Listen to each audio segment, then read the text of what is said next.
Are you wondering how to play Jett? Well, that's exactly what I'm going to teach you today, all in under 5 minutes. By the end, you'll know every single detail that you need to know about Jett to perform well in games. I've been playing her myself recently, and while I'm still learning, I've also picked up a lot that can help you out with this guide. It'll be split up into 4 segments: her abilities, her playstyle, her ultimate, and then quick tips and tricks. First off are Jett's abilities. First off is her Cloudburst, which is her smokes. She'll have 3 of these, they cost 200 eco, and they are essentially used to smoke out different areas. You can curve them by holding down the key that you use to get out the smoke, which means it can go around corners if you hold it for long enough.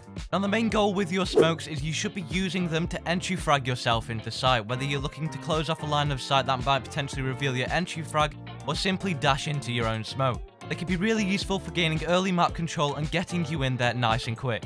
A quick tip on defense that you can use it with is to smoke yourself when ninja defusing. If you put one down, you can go halfway on the defuse, put another one down and finish it off. Then she has her updraft ability, which costs 150 eco. This is mainly used for her ultimate or getting into different places, as it will essentially propel you up in the air. Then we have her tailwind ability, the main one here. You need 2 kills to activate this ability, and you'll always have it at the start of a round. When we get onto Jett's playstyle very soon, you'll see how key it is. What you want to be using this with Jett is going for a quick aggressive peek, getting a kill, and dipping out. You can use this with your E ability very quickly, and its main thing is to stop you getting traded or simply get out of a gunfight. It also works as a great combination when using a sniper. Or you can use this ability to dash into spaces, gain early map control for your team on attack, and it is really useful for getting into places quick and unknowing. As on the flip side, it can be used for that early map control, getting into places quick, rushing, or simply dashing into a different corner. And also dashing into gunfights. This is a risky move, but if executed well, it can work. The way that the ability works is if you press W and E at the same time, you'll dash forward. If you press W and D,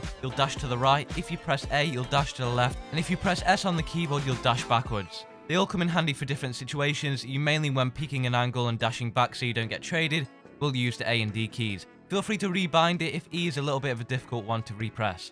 And another great tip for Jett is that if you're going to be playing her, you're going to need to be really quick with your reaction time so you can insta-lock her. That's the only reason. If you aren't insta-locking Jett, then you're not playing her right. For legal reasons, I wouldn't advise you to do this all the time. Now onto Jett's playstyle. Jett is an entry fragger, which means you'll be taking the early engagements, getting your team into sight with map control, and essentially dominating the map. You should be the one in front of your team at taking the engagements, clearing the angles, and moving on in quickly. She doesn't have too many abilities to aid herself in gunfights. Like other agents do, they have flashes, etc., which can be used for that. Jett, you rely on your aim and mechanics. But more importantly, your game sense. You should know when to take a gunfight, when to not, how to clear angles, and move into sight quickly.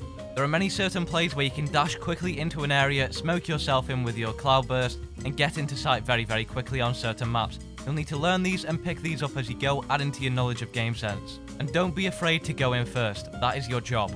And it is crucial to guide your team in. Now onto Jett's ultimate. You've probably seen clips of people popping off with Jett's ultimate all around social media, and maybe me too. But the fact is, you're not going to be like that straight away. I'm sorry to break it to you, you just are going to miss every shot. We were all there once. To get better with it, head over to the range, get in there, set the mode to 100 eliminations, and start practicing consistently when you're warming up. Get out the ultimate and get used to using the right click and left click. Right click needs to be really close range. You want to be aiming for the body, the top half of the body, and left click is for headshots. You can sometimes use Jett's ultimate as an eco round, which essentially means you save your money and you go for the ultimate instead. Or you can buy all of your abilities and use it to open up angles and gain the early frags. When doing so, your updraft and dash come in very handy here. You can often updraft up high in the air.